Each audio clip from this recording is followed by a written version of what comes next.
दोस्तों एक ऐसे बिजनेस करने का यहाँ पे अपना अनुभव शेयर करेंगे। अगर आप हमारे जितनी बातों को बता रहे हैं उतनी बातों को ध्यान से सुन करके उसको अच्छे से समझ करके आप एकदम नए हैं तो भी अपने बिजनेस को एकदम शिखर तक ले जा सकते हैं दोस्तों। और उस बिजनेस का डिमांड आज भी है दोस्तों और भविष्य में रहेगा। वो बिजनेस कभी बंद नहीं होगा। वो बिजनेस कौन सा है, चलिए उस पर हम चर्चा कर लेते हैं। सभी सम्मानित दोस्तों को नमस्कार। आज हम दोस्तों बात करने वाले हैं स्टेशनरी शॉप की। हम स्टेशनरी शॉप कैसे खोलें, उसमें हमारा कितना प्रॉफिट होगा, सामान कहाँ से खरीदें, क्या क्या कागजात की ज़रूरत पड़ेगी, सब कुछ बताएंगे दोस्तों। पहली बात जान लीजिए, अगर आपको दोस्तों छोटे पे बिजनेस करना है, छोटे लेवल पे करना है तो आपको कोई कागजात की ज़रूरत नहीं है। अगर आपको बिजनेस बड़े लेवल पे करना है तो कुछ कागजात की रिक्वायरमेंट होती है, जिससे जब कंपनी से आपको माल खरीदना होगा या डिस्ट्रीब्यूटर से माल लेना होगा तो आपको उन्हीं कागजात की ज़रूरत पड़ेगी दोस्तों। हम यहाँ पे जो कुछ बताते हैं पूरा एकदम निचोड़ बताते हैं दोस्तों, फेंक नहीं बताते हैं, जिससे आप कभी अपने बिजनेस में फ्लॉप ना हो। अगर हमारा वीडियो आपने ध्यान से देख लिया, एक दो बार देख लिया, ना समझ में आए तो आप एकदम नए हैं तो भी कर सकते हैं। चलिए जान लेते हैं कौन से कागज़ की ज़रूरत पड़ेगी। कागज़ की बात करें दोस्तों, आपको लेना पड़ेगा जीएसटी नंबर। ये जीएसटी नंबर जैसे आपने जो भी टैक्स सरकार को देना हुआ, आपको खरीदारी परचेज जो कर रहे हैं, आपका टैक्स बन रहा है दोस्तों, उसका रिकॉर्ड रखा जाता है, जिससे आप किसी कानूनी दांव पेच न फंसे। उसके बाद आता है दोस्तों एमएसएमई रजिस्ट्रेशन। अगर ये भारत सरकार का उद्योग वेबसाइट पे अगर आप रजिस्ट्रेशन करवा लेते हैं तो सरकार के स्टार्टअप के अंतर्गत दोस्तों बैंकों से आसानी से कम ब्याज पे आपको लोन प्रोवाइड हो जाएगा। इसलिए हम जरूर रिकमेंड करते हैं कि आप इसमें रजिस्ट्रेशन करवा लिया करें।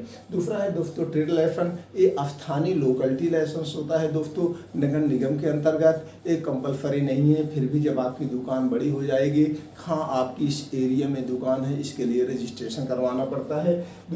तीसरा है पॉइंट है दोस्तों करंट अकाउंट नंबर। आपको करंट अकाउंट नंबर खुलवाना पड़ेगा, जिससे बाद में आपको कंपनी को चेक देना हुआ, कुछ करना हुआ, इसको आप ऑनलाइन भी कर सकते हैं, ऑफलाइन भी कर सकते हैं। उसके बाद करते हैं लोकेशन की बात करें दोस्तों, फील्ड का सर्वे, डिमांड और एरिया। आपको ऐसा लोकेशन चेंज करना है जहाँ पे स्कूल हो और भीड़ भाड़ हो, थोड़ा सा मार्केट हो तो ज़्यादा होगा। अगर वहाँ पे स्कूल रहते हैं तो जब स्कूल खुलते हैं वहाँ के हर दम रिक्वायरमेंट बच्चों के रहते हैं, कभी पेन पेंसिल, कभी ड्राइंग करने का सामान, या स्कूल जब बुक, आप मतलब बहुत सारे रिक्वायरमेंट। अगर आपको इस स्थान पे जगह मिल जाती है तो सबसे बेटर है। अब आपका स्थान की चॉइस हो गई। अब हम बात कर लेते हैं दोस्तों शॉप की। अब आपको एक शॉप लेना पड़ेगा। शॉप आपके हिसाब से ले सकते हैं, छोटी बड़ी ले सकते हैं अपने बजट के हिसाब से। अब आपको शॉप का नाम रखना पड़ेगा। शॉप का नाम रखने के बाद आपको अपने शॉप का डेकोरेशन करवाना पड़ेगा। डेकोरेशन थोड़ा सा दोस्तों बहुत बेस्ट करवाइएगा। हो सके तो आप बड़ी थोड़ी सी दुकान लेकर के शॉप ऐसे रखिएगा कि लोग उसमें घुस के अपने आप सामान ले लें। ये आज का ट्रेंड बन चुका है। इस ढंग से सामान लेना लोग ज़्यादा पसंद करते हैं। आपका भी प्रॉफिट रहता है। क्यों प्रॉफिट रहता है? इसलिए दोस्तों लोग घुस के, आप पता लगा कोई और अच्छी चीज़ उनको समझ में आए, कोई उपन्यास, कोई पत्रिका, तो और चीज़ें ले सकते हैं। अगर आप इस ढंग से बनवा सकते हैं, इस ढंग से स्पेस लेके दुकान खोल सकते हैं तो सबसे बेटर है। अब उसके बाद उसका इंटीरियर डिजाइन दोस्तों नए लुक में, नए मॉडल में करवाइएगा। लाइटिंग वगैरह इतना बेस्ट करवा दीजिए उसके आगे मॉल वॉल फेल हो जाए। इस ढंग से अगर आप करते हैं दोस्तों तो बहुत बेटर होगा। इन्वेस्टमेंट दोस्तों आपके ऊपर डिपेंड है, कितना आप स्टॉक रखना चाहते हैं, कैसे रखना चाहते हैं। अब हम बात करते हैं दोस्तों प्रोडक्ट लिस्ट। अब आपको प्रोडक्ट लिस्ट बनाना पड़ेगा। आपकी दुकान भी रेडी हो गई है, कौन कौन से सामान रखने हैं। अब जैसे डिमांड और एरिया आपको देखना पड़ेगा। आपकी एरिया में CBSE board, ICSE board, UP board, कौन से बोर्ड है या कौन से कॉलेज हैं वहाँ पे, वह उस कॉलेज में कौन सी किताब चलती है। इसके लिए आप बच्चों से संपर्क कर सकते हैं, वहाँ की टीचर से या प्रिंसिपल से संपर्क करके वो आप एक रिक्वायरमेंट की एक लिस्ट बनाएंगे। और एक चीज़ देखेंगे दोस्तों, वहाँ पे किस कंपनी का ज़्यादा, या क्लासमेट या कैसी कभी होता है कुछ नोटबुक, बाकी तो इसमें बहुत ज़्यादा मायने नहीं रखता है, जो भी आप दे देंगे वही ले लेंगे। लेकिन इन सब में अच्छी क्वालिटी थोड़ा रखिएगा और थोड़ा लो क्वालिटी, जैसे ब्रांडेड एंड नॉन ब्रांडेड, यानी कि अच्छे भी और बिना ब्रांडेड के भी रख सकते हैं, क्योंकि कापियों में, नोटबुकों में बहुत ज़्यादा ब्रांड की बात नहीं होती है। अब बात करते हैं दोस्तों, आप सामान्य stationery, printing stationery, computer item, school व college books, pen and pencil व अन्य सामान।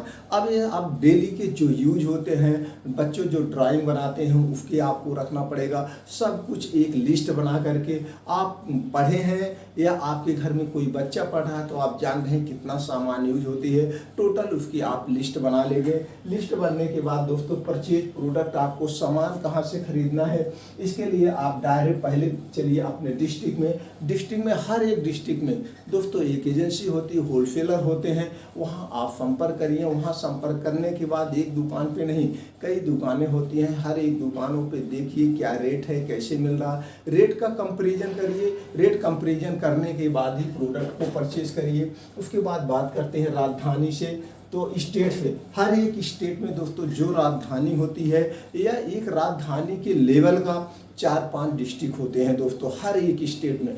तो जो भी आपके नियर में पड़े दोस्तों, वहाँ पे जाएंगे तो वहाँ पे बड़े बड़े डिस्ट्रीब्यूटर होते हैं, या डायरेक्ट कंपनी के C&F होते हैं, या डायरेक्ट कंपनी के डिस्ट्रीब्यूटर होते हैं। वहाँ पे जाएंगे तो आपको वहाँ सबसे सस्ता मिल जाएगा। तो वहाँ पे आप विजिट करिए और अपने डिस्ट्रिक्ट का रेट देखिए, दोनों में कितना डिफरेंट है। अगर बहुत ज़्यादा डिफरेंट ना हो तो जो आपके नियर में पड़ रहा है वहाँ से लीजिए। और इस पर भी डिपेंड करता है आप कितनी बड़ी शॉप खोल रहे हैं। अगर आप बड़ी शॉप खोल रहे हैं तब तो आपको राजधानी में ही जाना पड़ेगा, महानगर से ही माल लेंगे तो आपका 2% सस्ता पड़ेगा। तो आप 2-4 लाख का माल लेंगे तो भी 1 लाख या 50,000 की आपकी बचत हो जाएगी दोस्तों। किराया भाड़ा कितना लगेगा, 1,500 रुपये।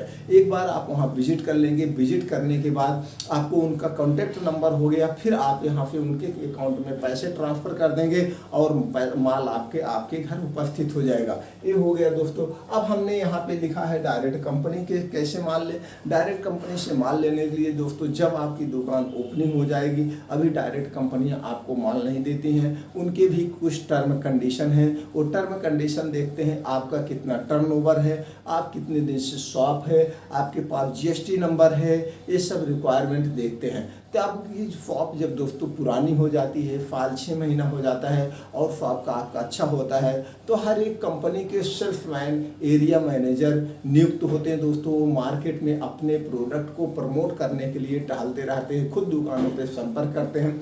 तो जब दुकान आपकी पॉपुलर हो जाएगी, आपकी दुकान चलने लगेगी, तो आके आपसे खुद मिलेंगे और मिलने के बाद वो डायरेक्ट आपको ऑर्डर देंगे, जो उनका C&F होगा वहाँ से।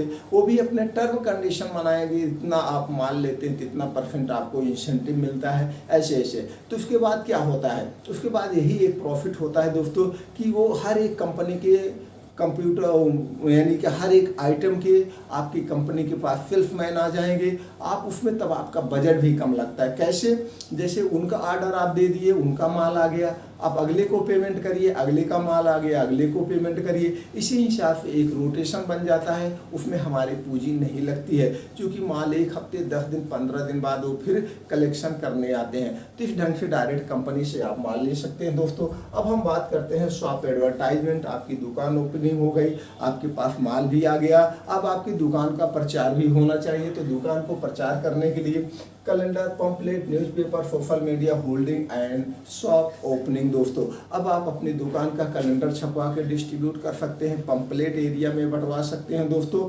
न्यूज़पेपर आपके पास बजट है तो न्यूज़पेपर में आप निकलवा दीजिए, नहीं तो फ्री में सोशल मीडिया है, गूगल, यूट्यूब, फेसबुक, ट्विटर, आप यहाँ सब आप कर सकते हैं दोस्तों।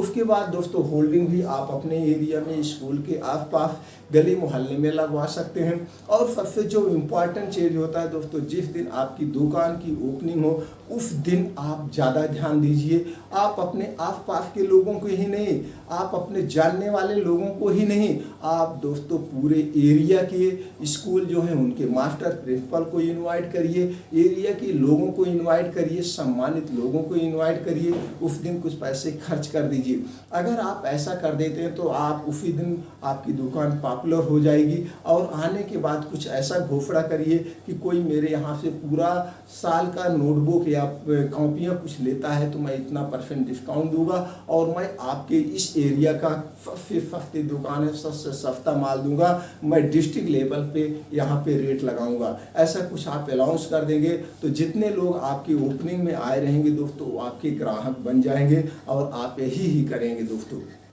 अब हम बात करते हैं दोस्तों सेल्फ इम्प्रूवमेंट प्लान की। हमको सेल्फ इम्प्रूवमेंट प्लान भी बनाना है। इम्प्रूवमेंट हमको सेल्फ सबसे ज़्यादा जरूरी, इसमें हमने कुछ पॉइंट रखा है जैसे effective price, good customer relationship and item discount. जैसे दोस्तों आपको जो भी प्राइस है दोस्तों मार्केट में आप सर्वे कर लीजिए, वैसे कोई मार्केट में इसमें जान नहीं पाता नोटबुक में क्या है कहाँ। कुछ किताबें होती हैं जैसे CBSE बोर्ड, UP बोर्ड जो चलती है उसमें लोग डिस्काउंट की प्रॉफिट चाहते हैं तो उसमें क्या होता है MRP पे रहता है, हालांकि वो MRP पे बिकता है CBSE बोर्ड वगैरह, लेकिन उसमें भी 20-25% का प्रॉफिट रहता है तो आप 10-5% का प्रॉफिट दे देंगे। उधर का प्रॉफिट जो उधर का डिस्काउंट दे रहे हैं वो डिस्काउंट आप नोटबुक या और अदर प्रोडक्ट में ले सकते हैं। ऐसा आप कुछ टेक्निक अपनाएंगे तो दोस्तों सारे कस्टमर आएंगे। जैसे एग्जाम्पल के लिए चीनी जो है, अगर एक किराना स्टोर वाला चीनी पे कहते भैया मैं खरीद रेट यानी 35 लोग 40 रुपये बेच रहे हैं, वो अपने खरीद रेट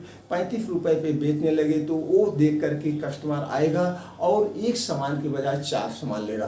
तो कुछ ऐसा रखिएगा जो CBSE बोर्ड की बुक है, जो UP बोर्ड की बुक है, इस पर जो रेट रहता है दोस्तों आप डिस्काउंट दे देंगे। हालांकि इस पर सब लोग डिस्काउंट नहीं देंगे तो इसका प्रॉफिट आपको क्या हो जाएगा, कॉपी किताबों में हो जाएगा। ये हो गया दोस्तों गुड कस्टमर। हरदम कस्टमर से आपका घनिष्ठता बनी रहनी चाहिए, व्यवहार अच्छा होना चाहिए। आप वो आ रहे हैं तो भैया बैठिए क्या हाल चाल है, अगर गर्मी का सीज़न है तो एक गिलास पानी ठंडा दे दीजिए, अगर ठंडी का सीज़न है आपका बजट है, आपको लगता है कि हम इससे प्रॉफिट कमाते हैं तो एक कप चाय पिला देते हैं। तो इससे क्या होता है आपका घनिष्ठता बनी रहती है। उसके बाद दोस्तों यहाँ पे प्रॉफिट की बात करें, प्रॉफिट 25% तो मिनिमम है, बाकी 60, 70, 80%, 90% है। यानी कुछ कॉपी किताबों में दोस्तों जो लूज या नई कंपनियां जब लॉन्च करती हैं तो इसमें आपने जैसे 20 का खरीदे तो 40 में बेच सकते हैं। तो ऐसे कुछ है जैसे और A4 पेज है, सब कुछ आप रखे रहेंगे तो इसमें मान के चलिए 25% से नीचे प्रॉफिट होना ही कम है। उसके ऊपर आप 100% तक कमा सकते हैं, यानी जितने में खरीदे दुगने में बेच सकते हैं। तो यही हो दोस्तों, ये सबसे प्रॉफिटेबल बिजनेस है। इसमें आपको नुकसान होना नहीं है, इसमें कुछ सड़ने गलने हैं नहीं। कॉपी पेपर का हरदम रेट बढ़ता ही जाता है दोस्तों, लेकिन इतना हरदम ध्यान रखना दोस्तों कस्टमर आपके लिए भगवान होते हैं। कस्टमर से अच्छा सा व्यवहार करेंगे और सारे रेंज को मिला के रखेंगे। आपके जो नियर अबाउट है वहाँ के स्कूल के टीचर्स और प्रिंसिपल को मिला के रखेंगे, आपके एरिया के जो सम्मानित लोग हैं उनको मिला के रखेंगे, तो आप अपने दुकान में सक्सेस होते चले जाएंगे स्टेप बाय स्टेप। तो दोस्तों जब भी आप बिजनेस को शुरू करना, थोड़े से अच्छे से दुकान को ऐसे शुरू करना जैसे कि लगे कि बहुत बड़ी दुकान है, बहुत अच्छे रेट से मिलता है। और ये प्रयास करना दोस्तों हर एक मेल रखना, हर एक सामान रखा जिससे आपके यहाँ से कस्टमर लौट के ना जाए। अगर वो मान लीजिए है भी नहीं तो कस्टमर के आश्वासन देना कि बस 1 घंटे का समय दीजिए, तो अदर दुकान से लेके आप उनको दे देना या उनको समय देना भैया आप हमको बताइए मैं कल आपके घर पे पहुंचा जाऊंगा। ये सब फैसिलिटी आप देंगे दोस्तों, इससे आपके घर कस्टमर बढ़ते जाएंगे और आपकी दुकान फ्लॉप नहीं होगी। वीडियो अच्छी लगी दोस्तों चैनल को सब्सक्राइब कर दीजिए, बेल आइकॉन का बटन दबा दीजिए। इसी तरह से हम और अच्छी वीडियो बनाते रहेंगे, आपके पास नोटिफिकेशन पहुंच जाए। थैंक यू, नमस्कार।